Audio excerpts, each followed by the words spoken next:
Yeah, Shola, then let's do this BRD now, okay? Business requirement document. Let's okay. But sorry, I just quickly want to add something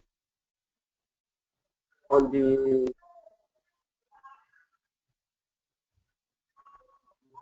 Hello? Hello?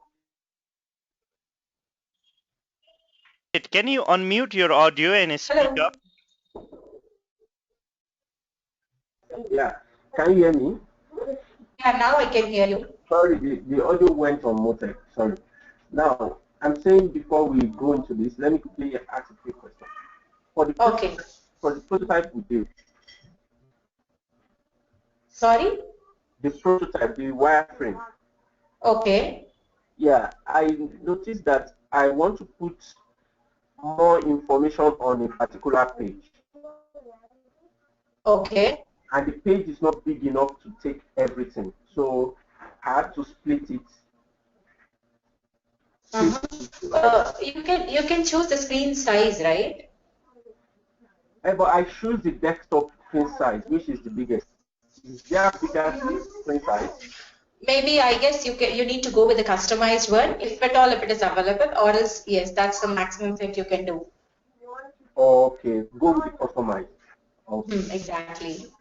Okay, I'll try that, and if I have issue, I will let you know. Okay, so let's go on to this. Okay, good. So yeah, what is BRD? Business requirement document. Okay, perfect. And who is going to prepare this and why we prepare this? Can you give me a basic insight if you have any idea? Yeah, the BA will prepare the business required document, and the business required document is the one that will contain the SRS, the functional requirement document, and even the business case, all the use case specification documents. The business requirement document is the Bible of a BA that shows all the requirements documented for a project, and it's the responsibility of a business analyst. Okay, good. Now, let me zoom in. Actually, look at this. This is the template what we follow in our company. But anyways, if you're through with this one and SRS, you can play with multiple other templates too. Okay, everything is more or less the same. Usually it starts with purpose. Okay, like why we are coming up with this document, what it is that we are going to develop with this project. All those things are included in your purpose statement. Okay. And then overview of the project is like you will be giving just the bird's eye view of your complete project. Bird's eye view, a high level view of your complete project. Okay, broad eye view. Okay. Yes, exactly. Perfect. Now, references. Can you guess, Shola, what is there in the references list? References would be like the artifacts that I've gone through, the resources available for me, maybe some maybe for majorly when you are doing a waterfall, that you make some existing resources that you can tap on, maybe old staff members and things like that. So references are the base, are the materials that help me to launch the project. Okay. Yes, you'll be providing list of things where exactly you got the information from. Usually, let's say, for example, for a given topic, I hope you search from Wiki also, right? At the end, you'll be having list of things where they got the references from. So similarly, you need to list out all the recordings, all the documents, or if it is through some online sites, you need to list out all those things where exactly you got the information related to that particular project. Okay? And then glossary of terms used in this document. Any guesses on this? Yeah, those are the abbreviations, definitions of terms, definitions of information, definition of terms used in the in the document, so they have to be in the glossary. Yes, perfect. It is like some terms what we use throughout the document. We just define the terms in this section, and throughout the document we can use them as the same terms. Like we need not define every time wherever we use in the document. Okay, for example, BRD or SRS, we just need to define them in this section, and throughout the document we can simply mention them as BRD or SRS.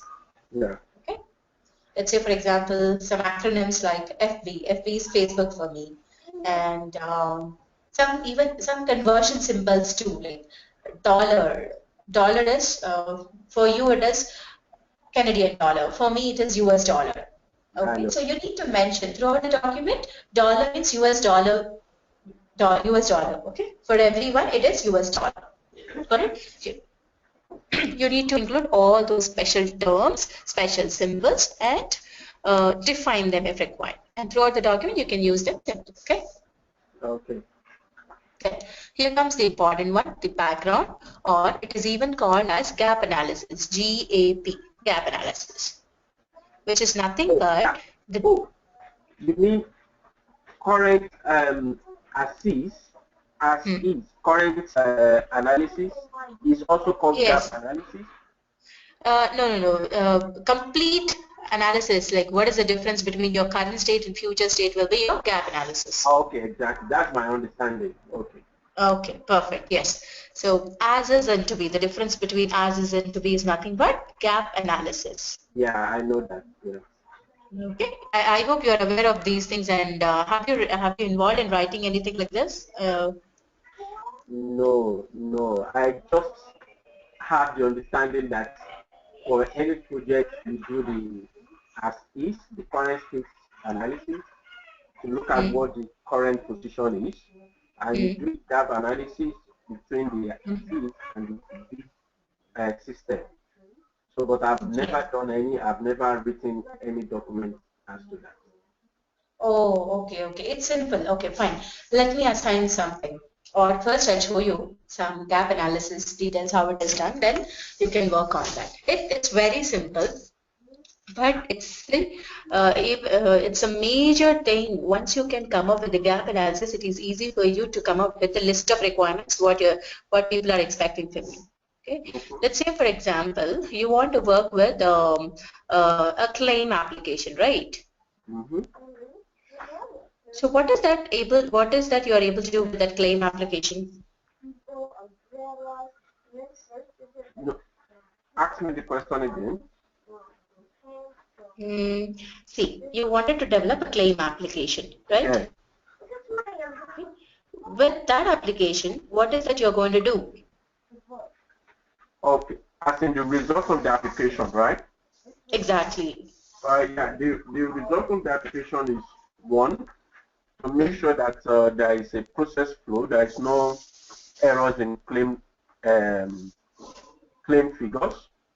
Claim processes are streamlined, and the easy payout of claim.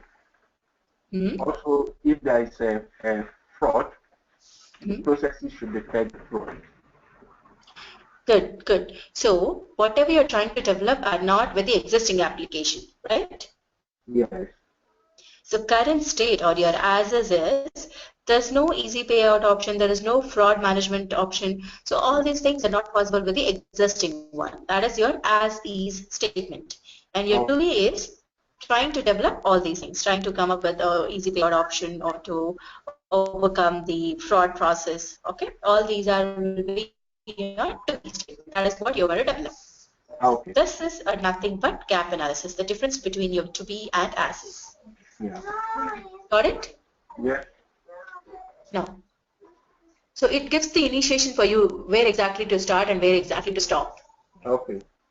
Okay. Now, one more important section is user classes. Any idea? Any guesses? User classes or what? Yes. Just guess.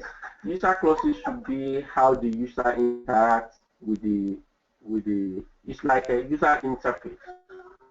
Those are the actions users will do. I'm just trying to, I don't. Okay, fine. Let me ask you a question in a different way. Now, for your claim application, who are the users? Yeah, the claim applications, the two users are the staff, the claim processing staff, like the adjuster, the finance, and then the admin, as well as the client that's going to use it. Exactly. So all these are users for your application, and each and every person will be having their own set of rules or their own set of access which they can access with the application, right? Yeah.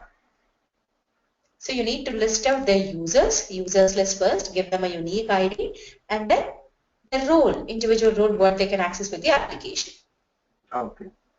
Okay. So you'll get a complete application details over here. The users list and what is that they can access with the system. Right? Yeah. Now, once you list out these user classes, you have a business requirements.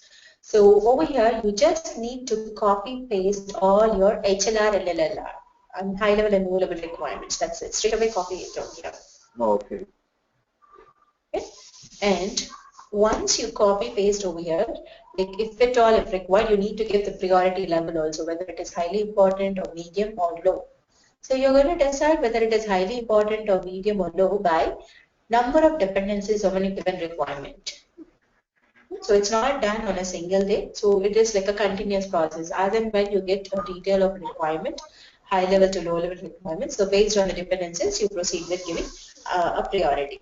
Okay. Yeah. Status is like whether. You said I'm going to get a priority. How am I going to get the priority? Sorry? How am I going to prioritize the requirement? How do I That's do? what. As and when you get list of requirements, Yeah. and you will be detailing them, right? Yes. Based on the dependencies on a given requirement. Let's say, for example, requirement number 1 is dependent on rest of the requirements. Okay, then it is highly important. And there are some requirements, for example, some look and feel requirements, like your application should be blue in color. Okay, that's of least priority. It is not dependent on any other requirements, right? If you don't develop your application in blue color, that doesn't matter. It is not affecting other requirements. Okay, so your priority level depends on number of dependencies on a given requirement. Okay. Got it? Got it, Shola, or any questions? Yeah, let's continue. Okay. Do you have any idea about functional and non-functional requirements? Functional requirements are the requirements that we want the system to do to achieve the goals. Sorry, functional requirements? Yes, what the capacity of the system to achieve the goals. While the non-functional requirements are the environment, the conditions that will help the functional requirements to fulfill the goals that we wanted, to optimize the goal. They are like capability. They are like accessibility, the legislation.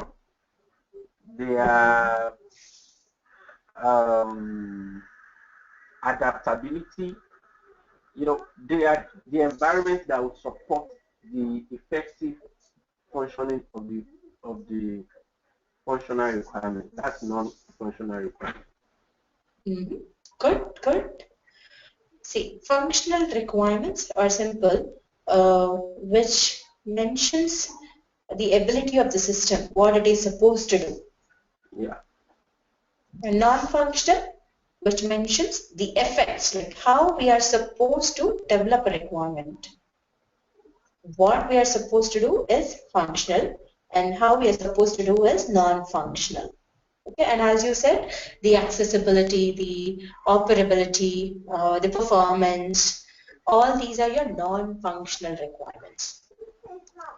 Fine? Yeah. Just a second, I'll show you something. Yeah. See, these are the list of non-functional requirements, which are categorized into 3 different sections: product, process, and external requirements. And you were talking about Sorry. I'm sorry. Yeah. So we were talking about these things: the response time, the performance issues, space issues, the accessibility, okay, interoperability, ethical or legal, all the standards, whatever it is following. All these will turn up into your non-functional requirements. Yeah. Got it? Yes. There's something called cosmetic requirements. What do you think a cosmetic requirement is? That's fashion. Sorry? Yeah, fashionable requirement. Cosmetic. Yeah, it means the look and feel of the requirements. It talks Yeah. about the beauty of your system. Yeah. Okay? So So all your look and feel of that requirement. comes under the non-functional requirement, or is it a separate requirement? Which one? The cosmetic requirement, is it under non-functional requirement, or is it a separate requirement? These are non-functional at times and at times functional too. Okay.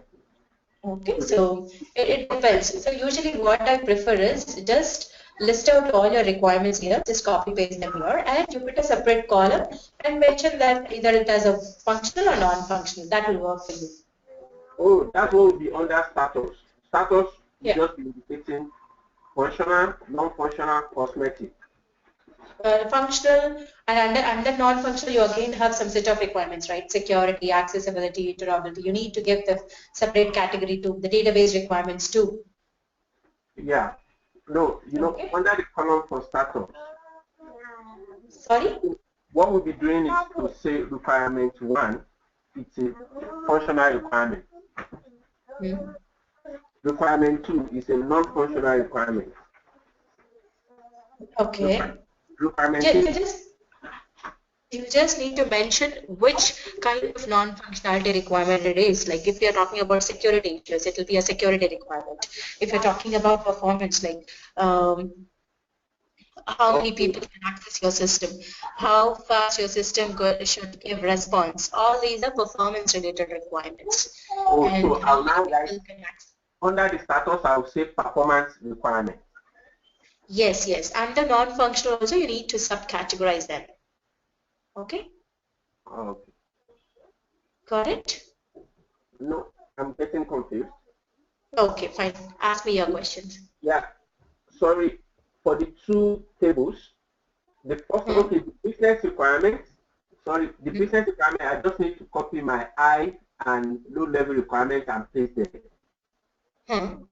Then how do I fill the status part of it? Okay, okay. No. First you start. Okay, let me write it. Okay, let's consider this as 1 second. First one is first functional requirement for you. Okay. Yeah.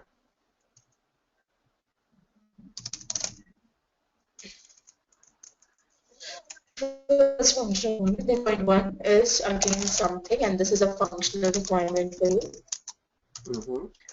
Okay, and then 1.2 something is a non-functional requirement. Yeah. You need to categorize whether it's accessibility, okay, or performance related, okay, and so on.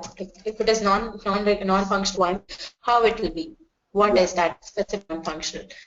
And there will be other requirement types like database requirements and cosmetic requirements, okay, main requirements. All those things will be, you need to categorize as per the non-functional requirement.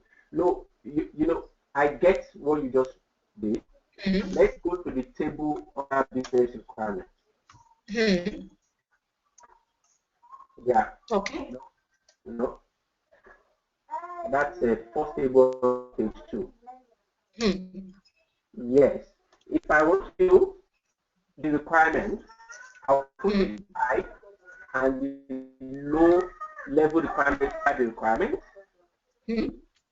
Then, based on the priority, I would say high priority, low priority, medium priority. Then, what do I write on the status? Okay. Status, whether it is completely gathered or a fixed one or not. Is it a freeze requirement from your respective stakeholder or not? Or yet some information is lacking or something like that? Also, I'll say complete. The status will be complete, incomplete. Yeah, finished, or the status is incomplete. Okay, complete or incompleted. Okay. Then, yeah, under the non-functional requirements, I will now put for the requirements column, I'll put my both. Is it only the functional requirements that I will put in this table? No. See, that's what I said. Like, if at all, if you want to mix these two tables, you can do it, and then categorize the type. Okay, either it is functional or non-functional. Again, if it is non-functional, you need to mention the type. Okay, so under the second table, I'll say functional and non-functional requirements table. Then I will put the two together here. Then put the type and the priority. That's it. Okay. Okay. So the heading will change to functional and non-functional requirements table. Sorry? I said the heading, the sub-heading here that says non-functional requirements will change to requirements, and it will change to functional and non-functional requirements table. You're asking me some examples or what? No. Like in the page you have on the page 2, you said non-functional requirements. I'm saying if I want to include the functional and non-functional requirements in the table, then I'll change the heading to functional and non-functional requirements. Oh, yes. Functional and non-functional together. Yes. Okay. Perfect. Okay. Now, yeah, look at this. The next set of requirements are training requirements. If at all, if you're coming up with a new set of requirements for existing project, or the project whatever you have developed is like a new one and no one knows about the usage of this project, then you are supposed to train some of the teams who is going to access it on this. So all such requirements will be listed under training requirements. Okay. Got it? Yeah. The other day we were discussing on change management process, right? Change request document while we are dealing with Agile. Do you remember? Yeah. That's what we'll be doing under change management process. Just have a, read this example. If you want, I'll flash this. Yeah. And let me know whether you got this or not. Are you asking me the question? I want you to read this example in the change management. So it's nothing but whenever there are changes which are expected by your client, like continuous changes, you won't be accepting directly, right? Like you need to do a feasibility study on that. If it is like manageable change, then you can directly accept them and proceed with the development. Or else if it is changing rest of the functionalities, you just need to do a feasibility study whether like with the existing resources will be able to develop those changes, and if you develop those changes, how your existing project is going to affect and how many more people are involved to include that change, or if not people, how much cost is involved or how much time it will take to include more changes. So you need to give a complete feasibility study in a different document called change request document. And once all the changes which are requested by your client, and once you give the complete feasibility study in that, you'll be sharing the same thing to your stakeholder, like with your stakeholder, whoever asked you for the changes. Then if at all, if that person is going to confirm about the times and timelines and the cost estimations, then you proceed with applying those changes. So all the changes will be recorded over here on the change management process. Yeah. Got it? I got that. Perfect. Now, again, have a glance from this section to change management process and let me know if you have any questions. I think I'm clear with this. Okay, so if I ask you to come up with a BRD for your claim process application, will you be able to do that? I should give it a try. Okay, fine. Now, yeah, that's your obvious assignment then. You need to come up with a BRD for your application. Now let me show you some samples. Okay.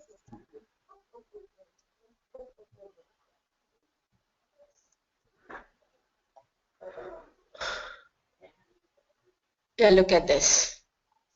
It's like one of its kind. It's only for training purpose. I got this example for you. So have a glance on this contents and let me know your understandings.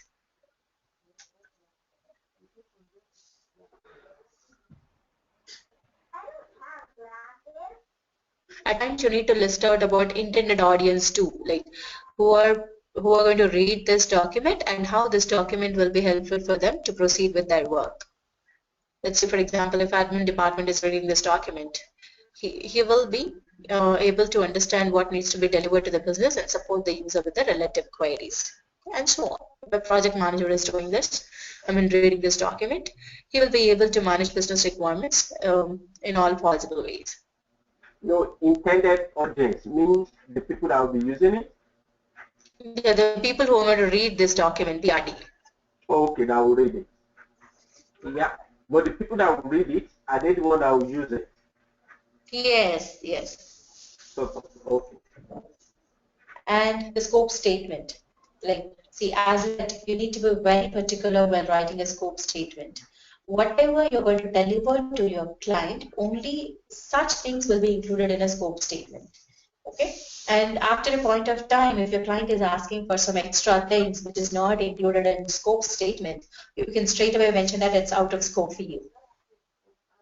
Yeah. But is it a BRD or FRD? See, FRD, BRD, SRS, all these are like more or less it has got same inputs. You just need to proceed with your own company's template. If you're through with this, you can play with them. That's the reason I'm showing you multiple templates.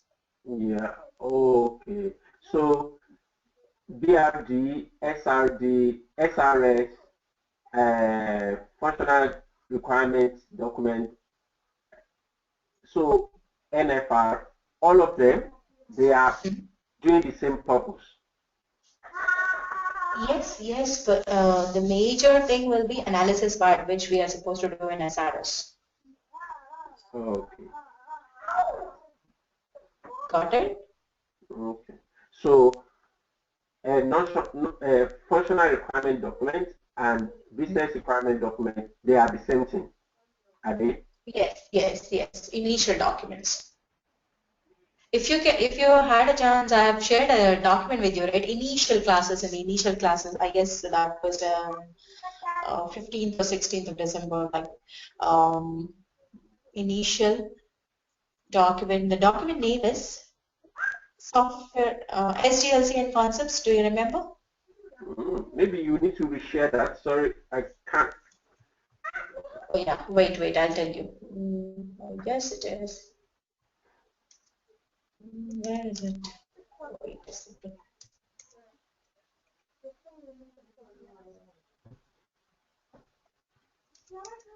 Yeah, this is the one I'm talking about. SDLC and concepts.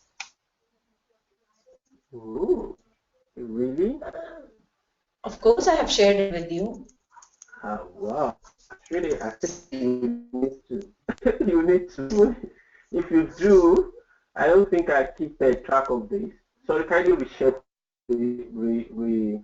Reshare it. Oh, you want me to share it now? Yes, please. Okay, sure. See, in this, as I said, like initial phase, the outcome will be BRD, business analyst will be included, engagement managers will be included, and the outcome, whatever we get, it is called as BRS, business requirement specification document. It's even called as functional requirement or client requirement or user requirement or business design document. Oh, are you sure I have not shared these things with you? It's between. Anyways, to make it good, can you share it? I accepted that you've shared it, but just kindly share it. No, no, it doesn't matter. Even if I shared, maybe I have missed it. I'm really sorry. I'm going to do it Yeah, now. Okay. because it's a bit, and I think I do check everything you share with me. I think so. Okay. Yes, yes, yes. You have been doing it. I'm really sorry. I'm going to do that now. Okay. Mhm. It is like important document, Shola. Just go through with that. Okay. Which covers Yeah, all the basics, whatever we have discussed. exactly. Please do. Please share it. Oh, sure, sure. I'm going to do that. And also, yeah, as I said, I was talking about project scope, right? So whatever you are committing, only that things you need to deliver to the client. And if your client is expecting anything other than that, which is out of scope, you need not worry about that. Maybe you can straight away mention that you're not going to do them in this deliverables. You will be giving them in a different deliverable as per the acceptance, or it will be in an enhancements list. Okay, different version. Okay. Okay, fine. Yeah. And that's it, like business requirements as we have discussed, non-functional, and so on. Okay. So is that fine for you? So will you be able to come up with a list of, sorry, not list, complete BRD for your claim process? I should be able, but I need all these documents to have Oh, my. sure, sure, definitely. I'm going to share all these things with you. Don't worry. Okay. Okay, fine. Just a second. Arjun?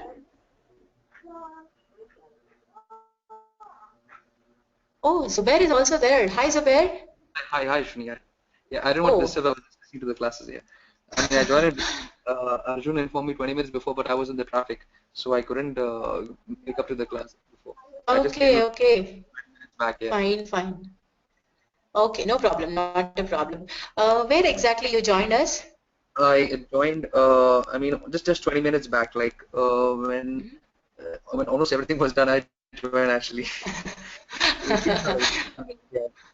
Okay, actually, I was discussing about BRD template today, okay? How to write a business requirement document, and I was sharing some samples with him. Okay. Okay, maybe you can go through with the recording and ask me if at all if you have any questions. Okay. Okay? And also, again, the task is for your own library project, you need to come up with a BRD. Okay. Fine. Yeah. Have you seen any of the BRD maybe with your current company? No. I'm completely new to BRD and FRESRS. Okay, what do you think a BRD is? BRE is what I know is it's a list of requirements from the client, and where you have the project scope, you have the business requirements, and that's it. Like that's it. It's like only limited to the business requirements. Uh, Exactly, yes, it is limited to business requirements and the project scope. That's the mandatory one. Okay, yeah. so it's even called as FRS with some other companies, a functional requirement document. So there are other names too. And let me ask you something. What about the documents and the recordings? Have you received all those things from Arjun? Yeah. I've received the previous recordings and everything from Ashwin. Okay, got a chance to go through with them? No. Actually, I was busy with the shifting of my stuff. I shifted my place. Ashwini, like so, all this Mm, weekend and New Year, I was completely busy and completely I busy. know, I know, I can make out. Yeah. Even the same with me, I was busy with this New Year parties and everything. But fine. So yeah, I hope now you're free. Yeah. Now I'm kind of I can breathe now.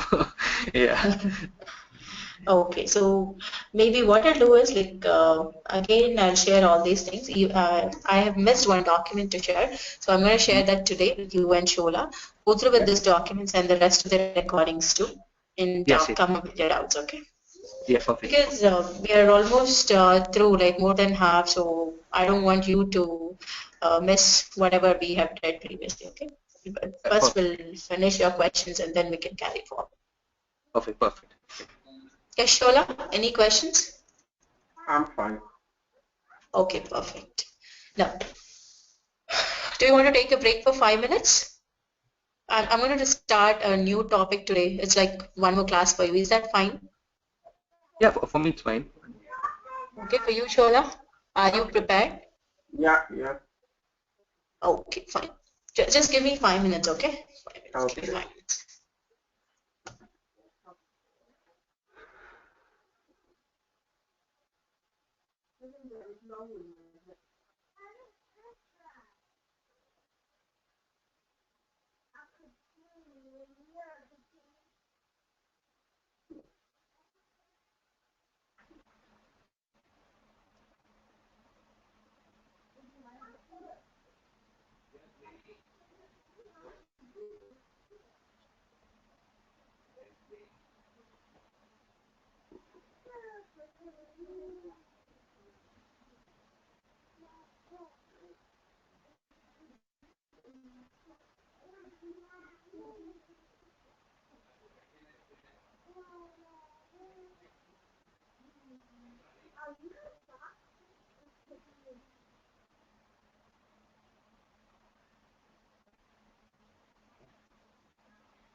Okay, fine.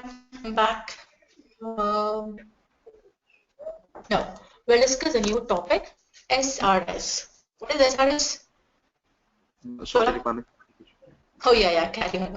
Okay. Software requirement specification document. And Shola, from which phase will be getting SRS as the outcome? Again. From which phase will be getting SRS as the outcome? That will be analysis phase. Okay, perfect. And what is that we are going to do in an analysis phase? We are to analyze all the requirements, and I think that's major thing. We have to analyze them and document them, and we do our not illustration, because we've done the illustration before that. Yeah, with the requirement we've gotten from the first phase, which is the illustration, gathering the requirement phase.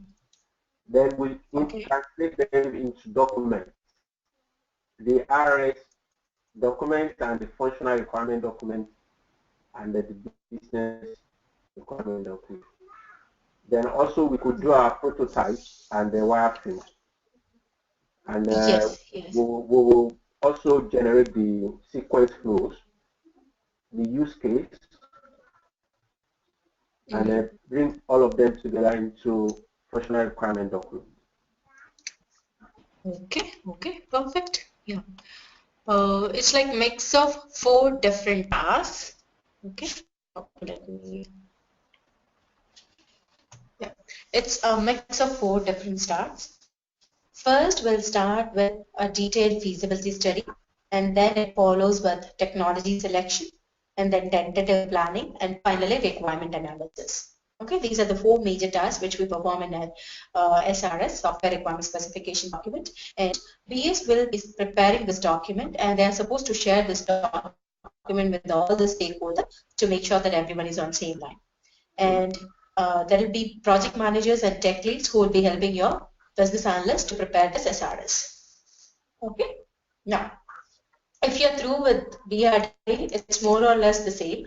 As I said, only the analysis part is done in the SRS. Now, look at these 6 sections, or majorly we'll be concentrating on the first 5 sections. Now, okay, fine. If you can make out, Zubair, I want you to go through with this 1.1 to 1.5 and give me your analysis. Like, what do you think we'll be writing under these subsections? Under the purpose, you would have the like the scope of the project, that is why the project has come up, and what is the problem you're going to solve with the project, and what is the objective of the project. So all this would be under the purpose. Okay, and sorry, the purpose would be the purpose of the SRS. That is why the SRS is being built. Okay, and document conventions would be like whatever conventions you use, that is kind of important wordings. That so that you have a meaning. So there's a table there.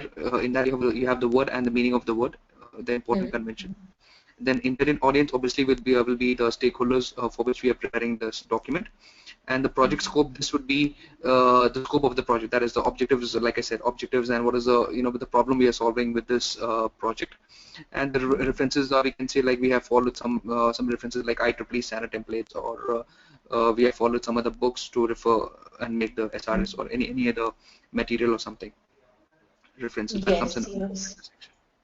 Okay, perfect. Yes, Shola, any additions?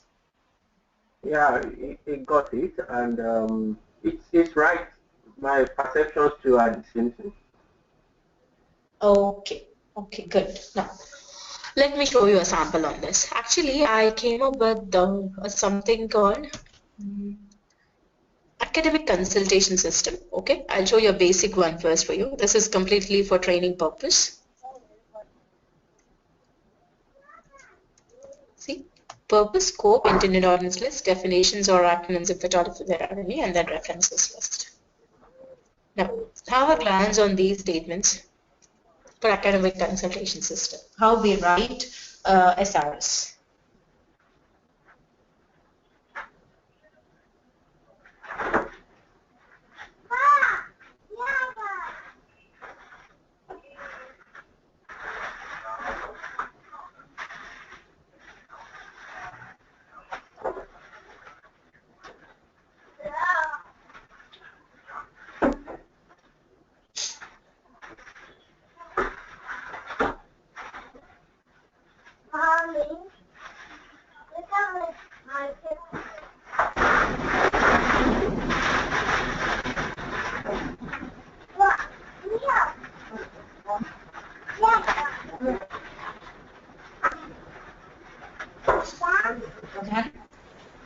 Okay.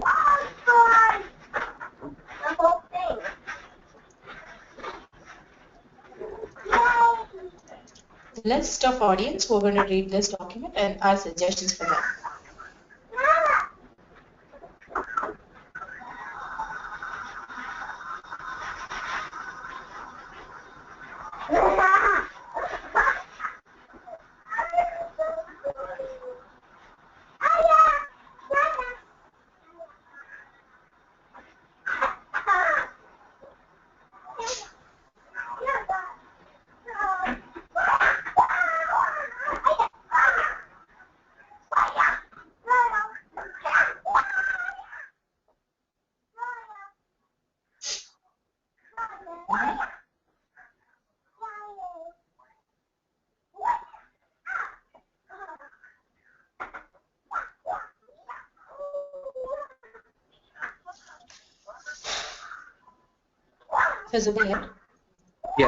Yeah. Now, related with this, your project. Now, I want you to give me your purpose statement for library management process.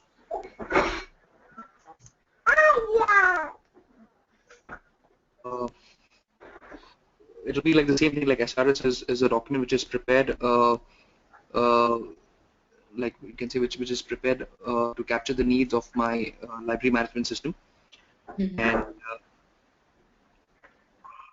then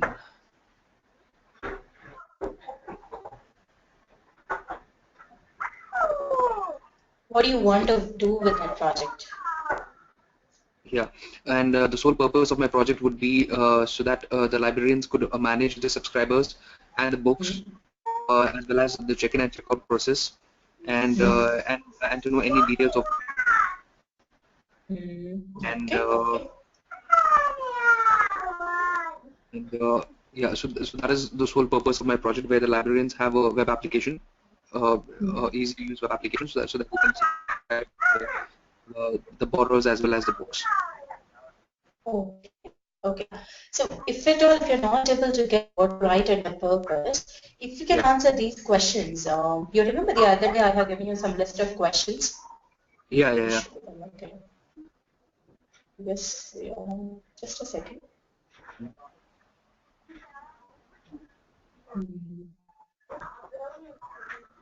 Yeah, I'm talking about these list of questions. If you can answer these things, it will be easy for you to come up with your purpose statement and scope statement put together. And how do I get the answers for these questions? I have to ask the stakeholders, or? No. Of course, stakeholders, but in this case, like the library project, you are the stakeholder, right? You are the client and you are the business analyst. Correct. Yeah. Usually, correct. if it is like a new project, if you are starting it right from the scratch, you'll be getting answers from your stakeholders also.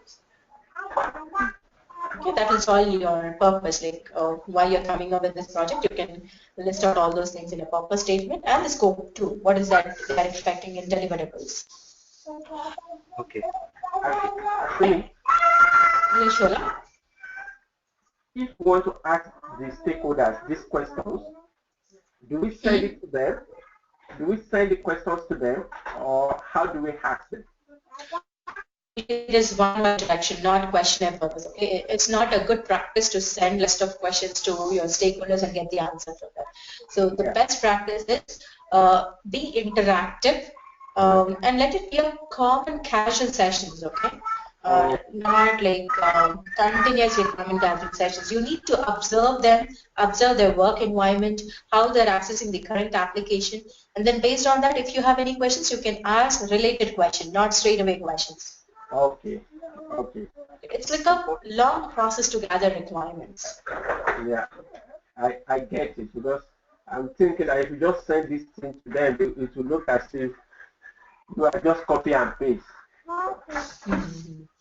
So I'm just giving you some hint, like how to write a purpose statement. Okay. Yeah. Usually, see, as soon as I started asking for this question, so I was thinking, even he's aware of how to do or what to develop and how to come up with this purpose statement, but still he's thinking for some words, right? Usually you won't be getting so many statements to write in a purpose statement. So if you can answer these questions, you can easily combine all those statements to form a purpose statement. Okay? Yeah, actually. Yes, Shola? Another thing I saw in this introduction is that the purpose is actually defining, like what to come up here. The purpose is actually defining software requirement specification document. It's not defining the purpose of the project. Okay. No. The major purpose here is to bring the purpose, the goals of the project into this, under the definition into this purpose, or we have to define what software requirement specification. Oh, no. So this document is SRS, right? That's the reason it states that SRS is a formal document which gives all this information. This is the purpose only. Oh, okay. It's SRS, right? We are coming up with an SRS document. So that's the reason it is mentioning that it's a formal document that captures the information related to academic consultation system from respective stakeholders. Yeah. Got it? Okay. Any questions, Zubair? No, I'm fine. Yeah. No. Good. No. read the scope statement. It's very much important to be very particular while writing a scope statement. So if you're writing something in scope statements, that means you're sticking to your words. You're supposed to develop everything, whatever you have mentioned in a scope statement. And obviously, which is not signed or confirmed by your client in a scope statement, that will be out of scope for you. You need not worry about that. Okay. So like in the library management system, I can say what is the purpose of the project in brief. That is, I can just say the purpose of this project is to build an application where the librarians would manage their subscribers and the books, and just a small summary of it. And can I also say that the librarians are the actors and the users are the other different actors, and they're going to access this system, and this is what like for example in the home page which what I've designed, like I've get some kind of functionality there like buttons and all. So all this I have to mention in the scope of the project, or no, just the high level view, and you'll be mentioning about all these users list in a separate column. Okay, I'll show you that how to do that. User classes. Under user classes, you'll be mentioning about the people who will be accessing the system and how it is different for each and every user. Okay. Fine. Now, yeah. Look at these two sections also. Intended audience are the ones who are going to go through this document and give their own feedbacks. Intended audience are the people who will be going through this document for their own work. Okay, this document will help them to proceed with their work. Okay. They are not supposed to give feedbacks. Okay, so in that case it will be only technical people because they are going to go ahead with the SRS. Yes, technical and other people will be there. That's what I'm showing. Like, yeah, here is an example for that. So if an admin department is reading this document, this is what he's interested in. If an IT department, similarly HR, IT, project manager. So it depends on the type of project. There will be set of departments or set of people. If not department, set of people. Yeah. So this particular table I can. Yeah, okay. So this particular table I can insert in that section. Yes, you can insert. As it is. Okay. Yeah. Perfect.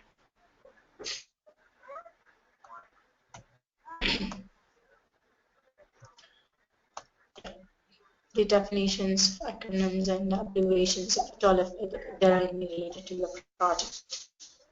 And throughout the document, you'll just mention this as SRS, SQL, or MS Access. You need not mention complete definition everywhere. Yeah.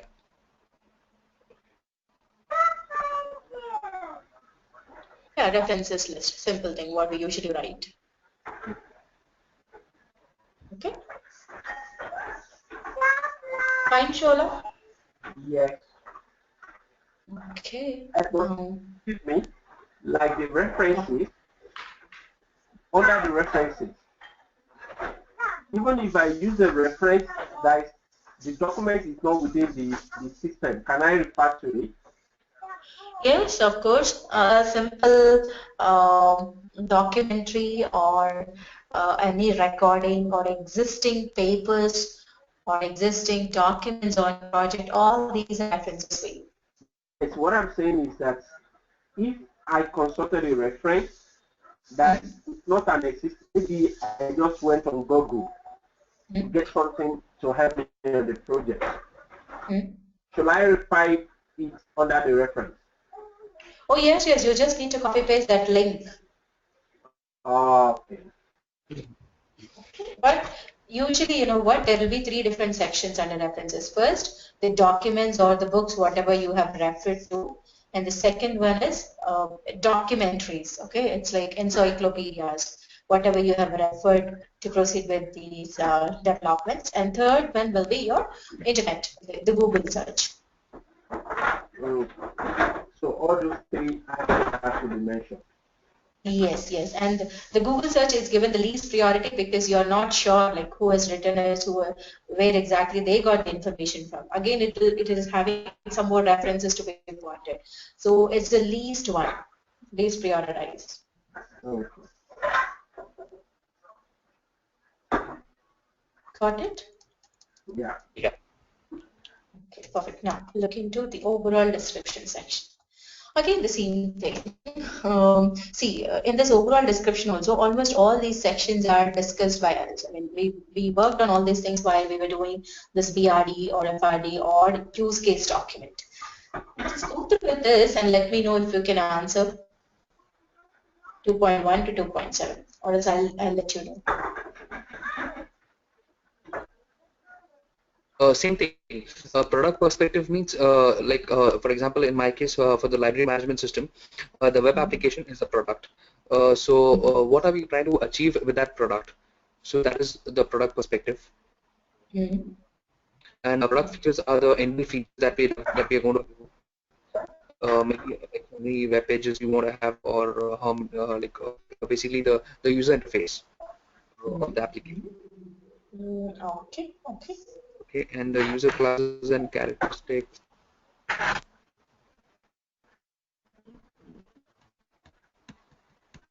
I'm not showing the classes characteristics. This is what I was concentrating. Yes, Shola. Yeah, answer that. The user classes is the classes of the people, group of people that will have to utilize the product. And what is their role is the characteristics. So, for instance,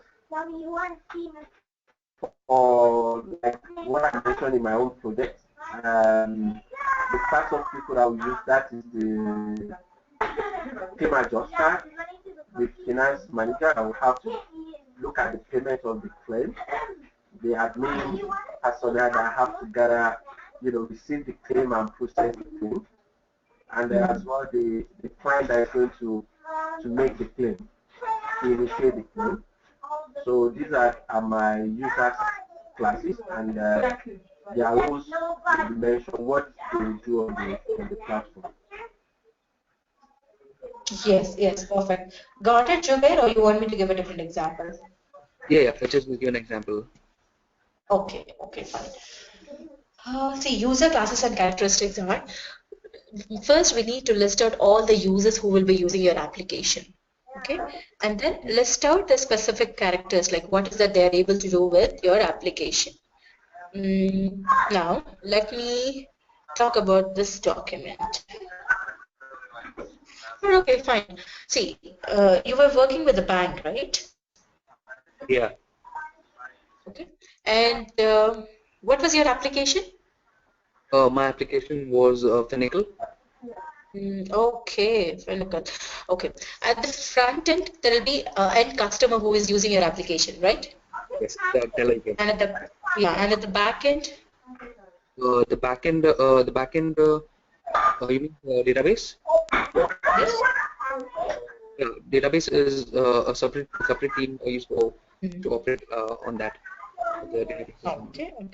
Okay. Let's say if at the front end itself, there will be n number of users for this application, right? Finacle.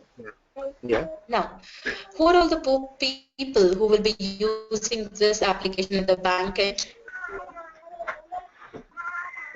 At the back Bank end, manager, right from every profile. Yeah. Yes, Zubin. Yeah. Who are going to use this application in the bank? In the bank, one is teller. Then I've got. Shola, can you please mute for a while? Thank you. Yeah. So one is we have tellers, and we have bank managers, and then we have then audit people, auditing guys, and then different departments also. Like we have many departments. Like for example, we have wholesale banking, trade finance, consumer finance. So all these departments would use the application according to their own requirements.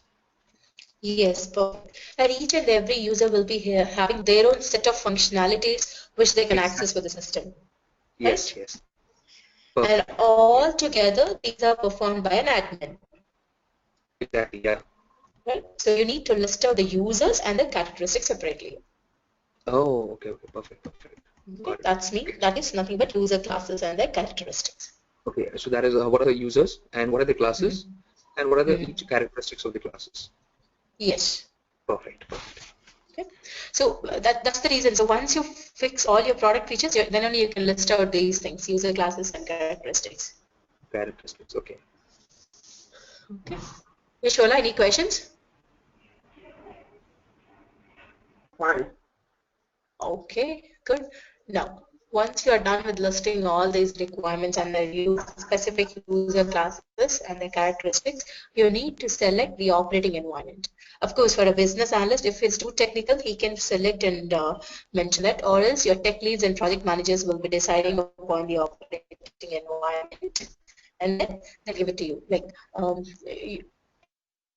in which platform you're supposed to develop this, what is the front end, what is your back end, how you, what is that you require to deploy this project.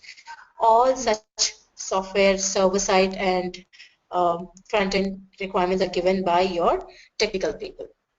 Okay. Okay.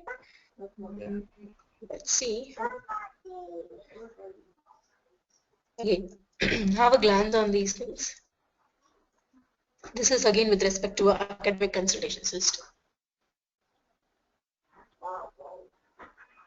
Overview, and I was talking about the perspective.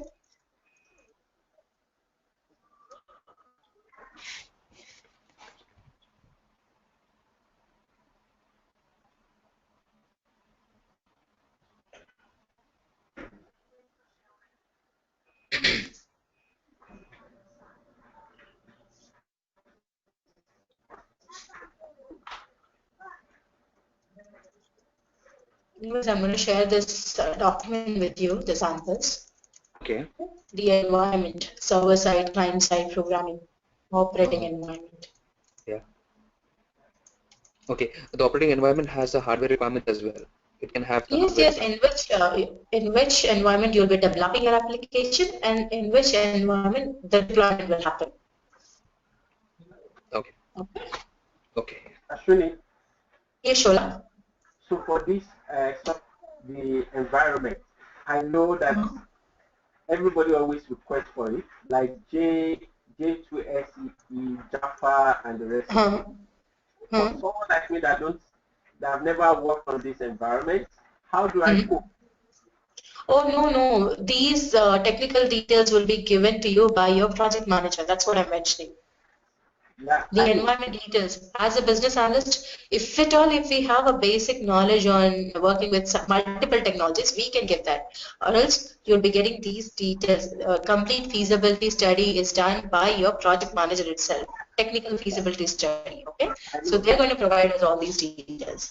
Yeah, you know what I'm saying is that even if you see the job ad, the job advertisement for a BA job, they'll say they need someone that has experience in Java, Oh, no. BAs were not at all involved in coding. Don't worry about that. Not even Java, .NET, or nothing. Nothing is required. Coding language is required for a BA. So they only put it in the advert. The job. Yes, that means they have worked in that environment. See, let's say as a business analyst, you need to test your modules, right? You need to test your environment.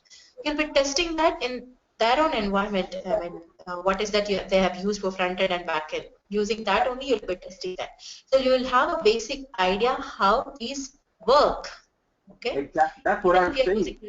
That's you know, like for me, I'm just coming up. I've never worked in this environment, right?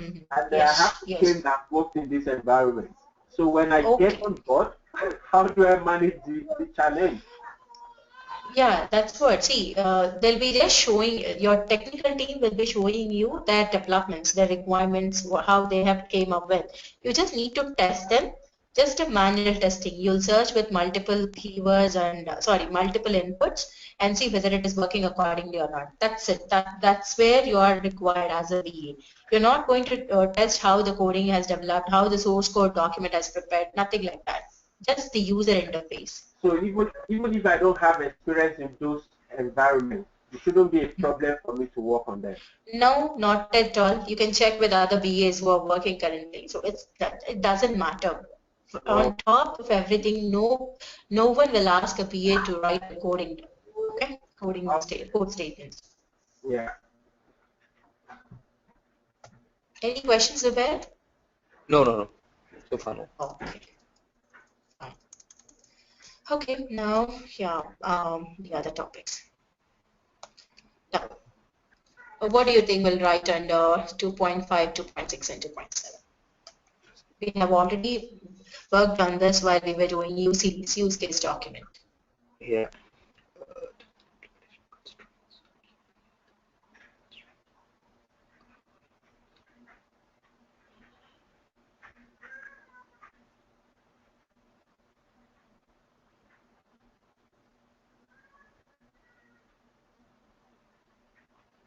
Like design and implementation constraints, like there's some sort of challenges that we have to come across while designing the product, or some constraints that were there for designing the product that we're coming across, some sort of challenges.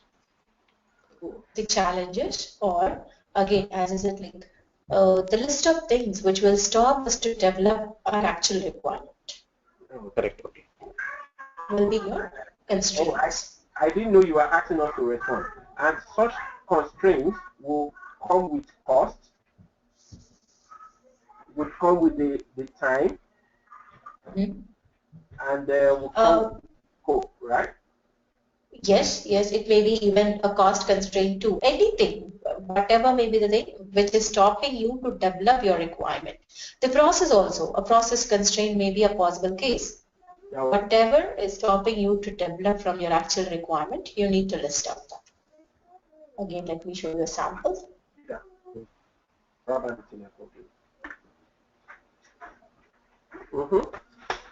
We don't have enough information for this project, so that's the major constraint for us. For that, we need to assume something to proceed with the things. Okay? And these are the assumptions we are making.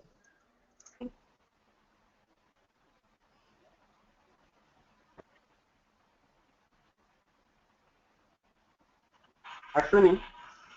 Yeah, sure. Which out of SRS and BRD, which one comes first? Which document? BRD. Oh, I should see, the process is like that. The flow is, first we'll write the initial requirement document, or simply we call it as HLR, LLR. Okay? And then we come up with BRD, and then we come up with SRS. SRS includes use case documents and use case diagrams, okay, wireframes and so on. I'll tell you where to come up with use case documents. Okay. But this is the flow. Yeah. Ashwini, that even brings me to a question that just a second.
Okay, fine.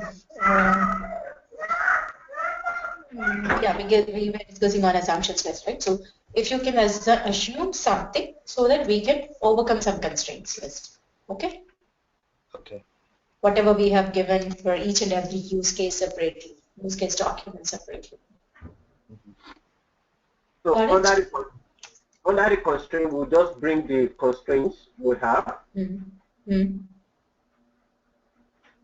Yeah, we'll just list out the constraints, whatever we have, and if required, we need to overcome them too, right? Like instead of writing what is stopping us to develop, if required by your client, we need to overcome them also. So for that, we need to give some limitations. I mean, we need to assume something and proceed with the development. Okay? If possible. All constraints may not be overcome. So whatever is possible, then you need to make some assumptions and proceed with the development. And SR is also not prepared in a single day. Okay, it will take a lot of time.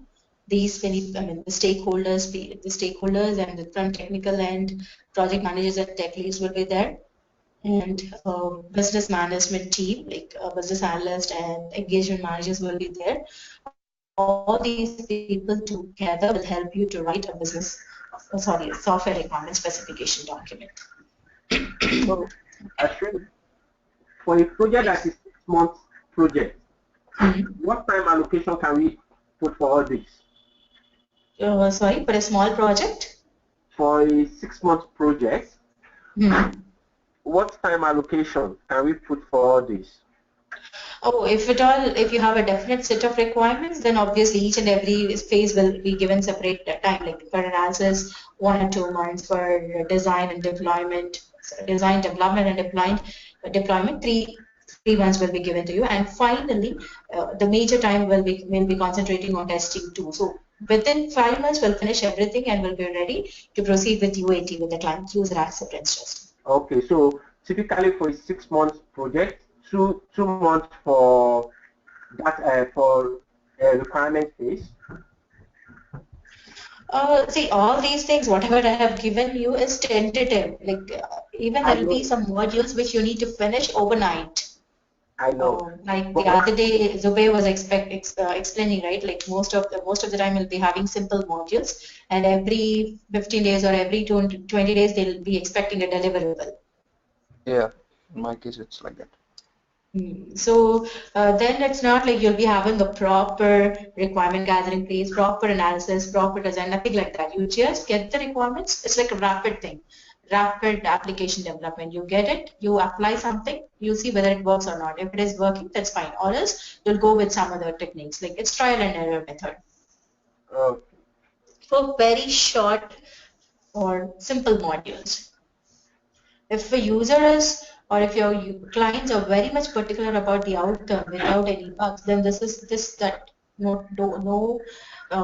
no person is supposed to give everything in shorter times. Okay? It will take a lot of time to get the confirmations first.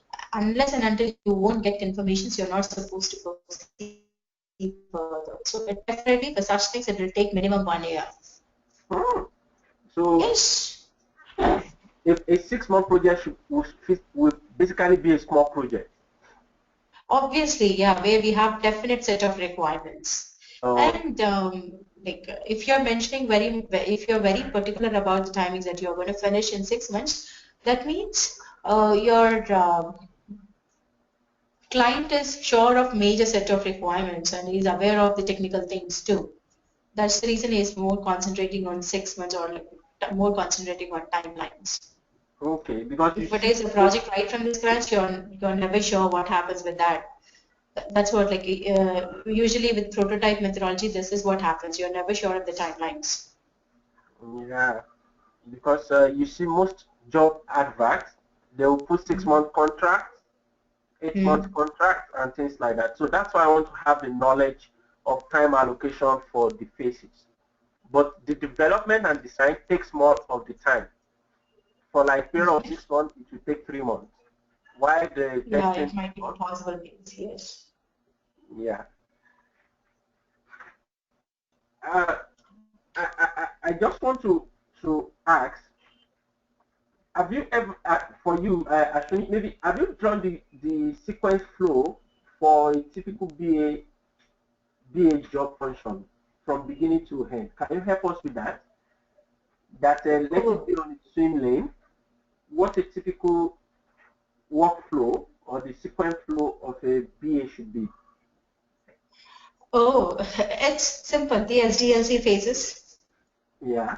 And and you're never sure. Like you may be acquired. I mean, in the first phase of your SDLC, initial requirement gathering phase, or even in between also, while the requirements are done, gathered requirements is done, you may be involved in the process of analysis too, or at times feasibility study, or at times testing, straightaway testing. It is all these are possible cases for you.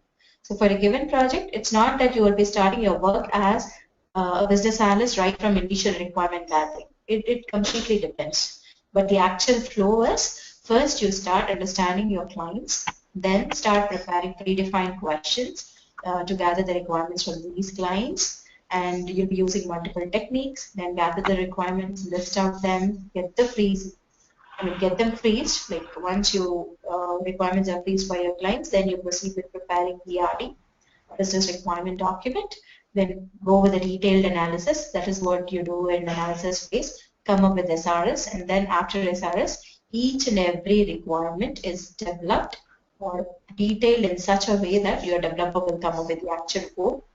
Okay. So of course this is done on the design, the user interface again given by a BA, and then BA along with the product managers, and your developers will be working on this code, how to develop these user interfaces, and then see the actual functionality. Testing is followed by the developers and test engineers along with the business analyst at the end, and for deployment at the client end. This is the actual sequence. Yeah, we should be able to draw the sequence. It's in a diagram.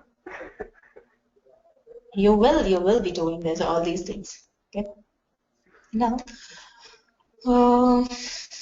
yeah, the third section, important one. The first two sections more or less like same as your BRD, but the third section, which talks about the detailed analysis.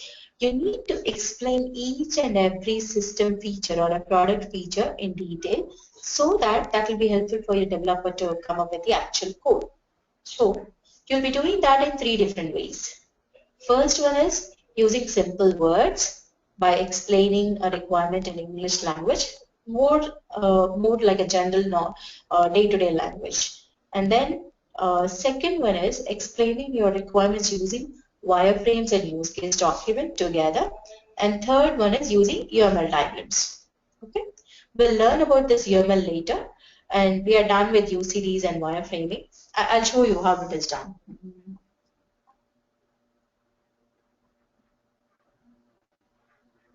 Okay, actually I have a simple project for you, which is a very old one, maybe in the year 2002 or 2003. I got this as my first project, just based for my complete BA. It's hospital management system for. Are you aware of a place called Mumbai in India? Yeah. Mumbai. So actually, it's for a chain of hospitals in Mumbai. So it gives you a complete approach, like right from the scratch, like when the patient admits, when the patient takes an appointment through call or through any other available options, till the patient is discharged from the hospital. We have developed a complete process. Okay. So it is just through explanation. We have not used any diagrams or any flowcharts, nothing like that. So this is a basic form of explaining your requirements. So have a glance on this purpose and scope statement first, then I'll show you the detailing part.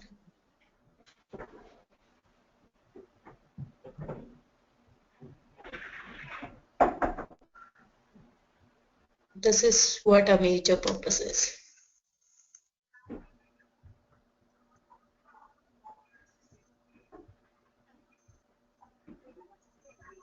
Done?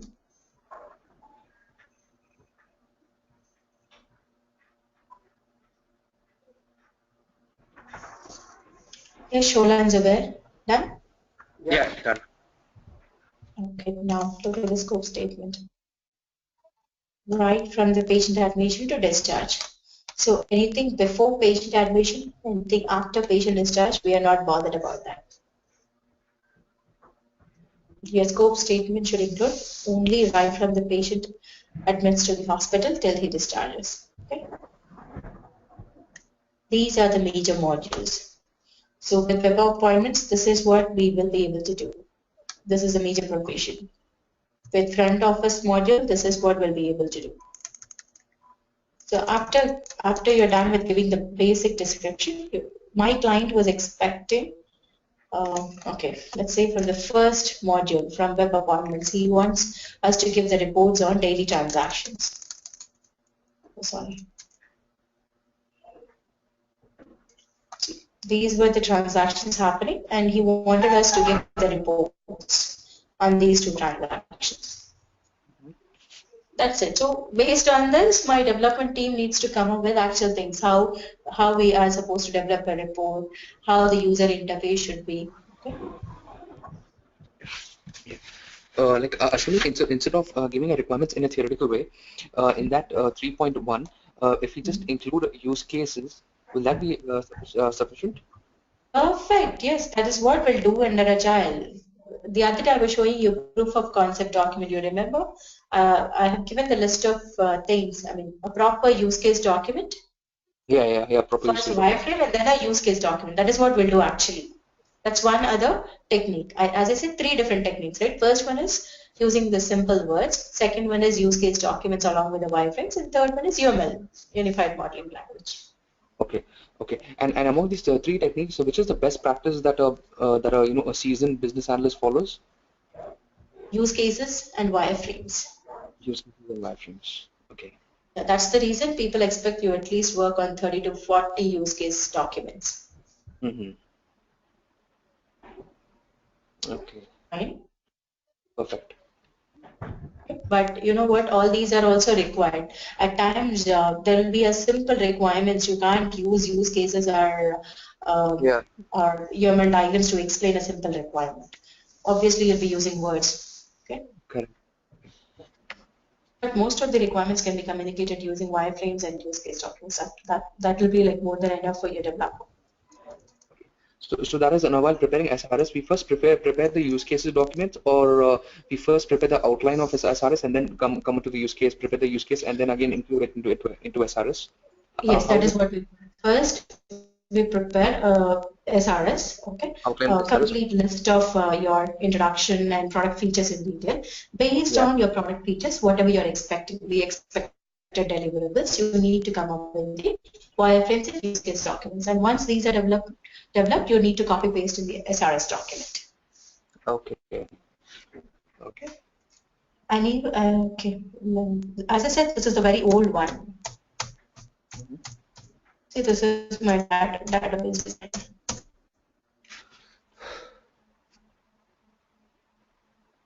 You don't even imagine like what happens with these things, the setup part and master files, how they are interlinked. So if you can show all these things with the wireframes, it will be easy for you to make out. Correct. So very old one. I'll be sharing this with you. Okay. Yeah, now the important one. See the users, what is that they'll be to do, okay? They'll be able to create, modify, delete. Not only these options, there will be n number of options, but with respect to this project, this is what they'll be able to do. CRUD operations, or simply called CRUD, create, read, update, and delete. Okay. Use case description, including use case diagrams and documents. This is what you are asking, right? Yeah. It's a simple thing. Again, how to create login and all those things. We'll learn how to come up with this UML diagrams later once we are through with SRS. Yeah. Okay. Like Ashwini, what is the... Sorry? Yeah, like when you're creating a use cases, what is the best practice we follow? We first create a use case. Like for example, if you have 10 use cases to be included in SRS, so we first include the use cases, all the 10 use cases, and then prepare this UML diagram. Is that the best practice, or No. It's like a simultaneous process. Okay. okay, For some use cases, it is not even required to come up with this use case diagram. It's just a sample I've shown you. Usually, you okay, follow a use case document, and if required, if we are supposed to explain some of the requirements, then we use UML diagrams. So under UML, again, you have activity diagrams, a complete flow chart, and use case diagrams, sequence diagrams. I'll show you.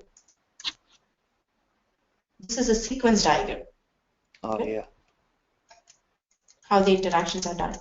Then this even activity diagram, but I don't know whether for this application it is given or not.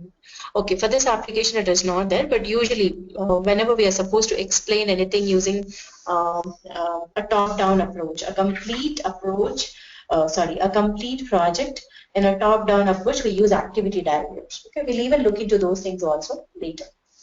okay. This is a sequence diagram. We'll learn all these diagrams, how to come up with all these things. Shola? Yeah. Sorry. On this, let's see the sequence diagram. You want to go through with sequence?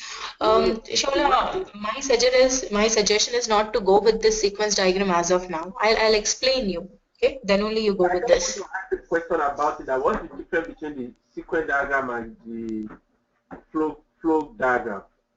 Okay. See, flow diagrams or activity diagrams, which talks about the complete flow, what happens first, what happens second, and what happens third, and so on.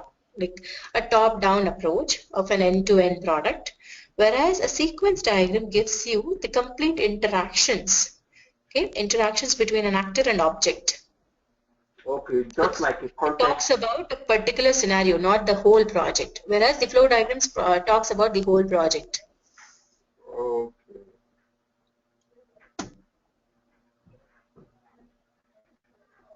And almost there's UML diagrams, nobody is using these.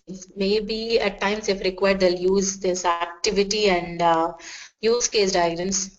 Nothing more than these two. At times if required, if your company is using proper standards, then they'll go with this sequence and collaborations. Okay. Zubair, if Yeah. possible, do you have any person? Okay, you said you're moving to a new company on this Feb, right? February 1st or something like that? Yeah, 1st of February. Okay, if possible, just find out, are they using all these diagrams currently or not? Okay, fine. Okay, even if they are not using also, that's fine. We are going to do all these things, but still, I want to find out. All right, okay. Okay. Yeah, If they are using UML, what kind of diagrams they will be looking from you? yeah, like actually, what according to me, what I have, what vibes I got is like each and every project is just about 2 weeks or 3 weeks or 3 weeks of time, and max to max, I think we have like a few BRDs and SRS. So do you think like in 3 weeks of time we can prepare activity diagrams and sequence diagrams and all that, or it just That's what it's almost obsolete. So I just wanted to find out. But see, in the SRS also you'll be concentrating on wireframes and use case documents, not even diagrams. Yeah. When I was sitting for an interview outside, I could see a meeting from outside that they are using a wireframe. I could see the presentation on that wireframe was written. So through that, I got to know they use wireframes. Okay. Yeah, then obviously it seems they are following Agile methodology, and you're supposed to be aware of using wireframes and use case documents. It's like mandatory topic for you. Now that it's got fixed, you need to prepare so many use case documents. Wireframes you're already through, right? How to use these stencils, but practice more on use case documents. Okay, use case documents. Okay. All right. Okay. So that's what we'll do under section 3. Okay. So we'll try to explain each and every feature in a maximum possible way so that your developer will be able to come up with a code. Okay. So once that is done, again, There are some external interfaces and other non-functional requirements. These are simple. Actually, you're already through with this non-functional requirements. Now I have a task for you guys. I'll be concentrating on your explanation skills again. Shola, you are going to explain me this complete section. Okay, and Zubek, you're going to explain me this fifth section. This is an assignment for you. Okay. I'll give you the base also. If you're able to do it, that's fine. Or else, I'll take it, okay? Fourth section for you, Shola, and fifth section for you, Zubair. Okay? Yeah. Okay.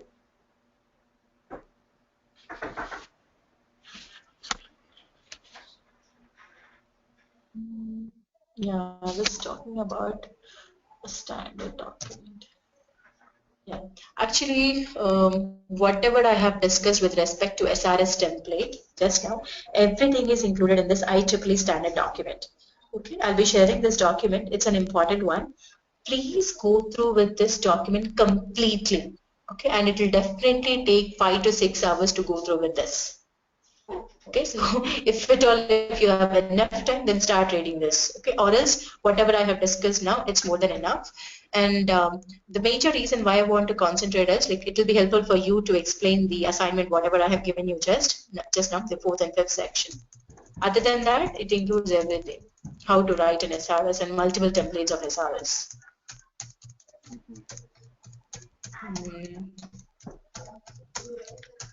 See, this is what I'm talking about. We are done with these three sections. Yeah. Okay, and fourth and fifth section, you can go through with this document and explain.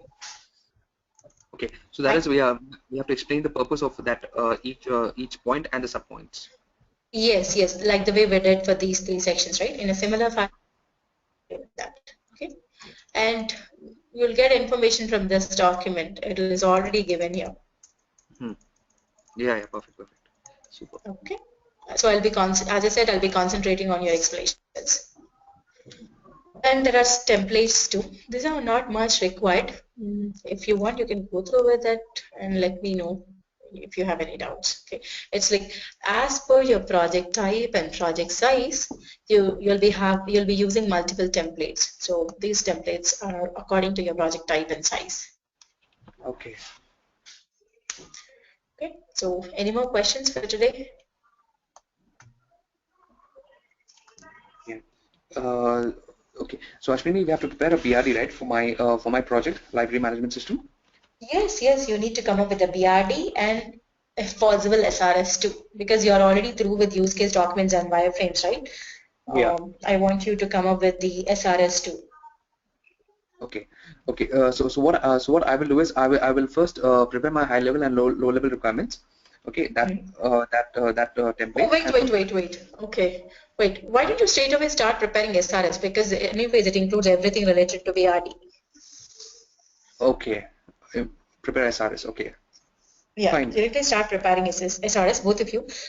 Give me the first two sections, and then once you're through with fourth and fifth, then start writing third, fourth, and fifth section together. Okay, that is once we're through with the fourth and fifth explanation, then start writing third, fourth, and fifth. Exactly. Yes. Okay. And BRE we'll keep it aside. We won't do it now. Yes. Anyways, if you're through with SRS, that means it's obvious you are aware of BRD too. Okay. But actually, in this like first two sections, in which place do we include business requirements? Oh, no, it's not like first two sections. See, just now I have shown a BRD template to you, right? The first two section of a BRD is also same as the SRS2. Actually, I'm showing you a different template, that's it. So if you're through with the BRD template, which I'm sharing with you, BRD, FRD, and SRS, that's more than enough for you. You can play with any other template which is given to you in your company. Perfect. Yeah. Okay. So actually, BRD has its it has its you can say business. BRD is only a business requirement, and SRS is the way we are going to implement those business requirements. That is what yes, SRS. Perfect. Yes. Okay. Perfect. Okay then. So yeah, we'll meet tomorrow at same time, and we'll start with UML. Perfect. Yeah. Maybe by next week we can finish everything, but let's see how it goes. Okay. And we can start working on our final marks if required. Okay? Okay. You mean tomorrow, Fine. Sunday? Yeah. Are you available? Okay. What time? The same time. Yeah. 7:30 Central. Okay. Ashwini, like just wondering, can we make time by 6:30 p.m. My time? 6:30 p.m. your time. Okay, I'll talk to Arjun. I mean, maybe he'll be in touch with us. He'll let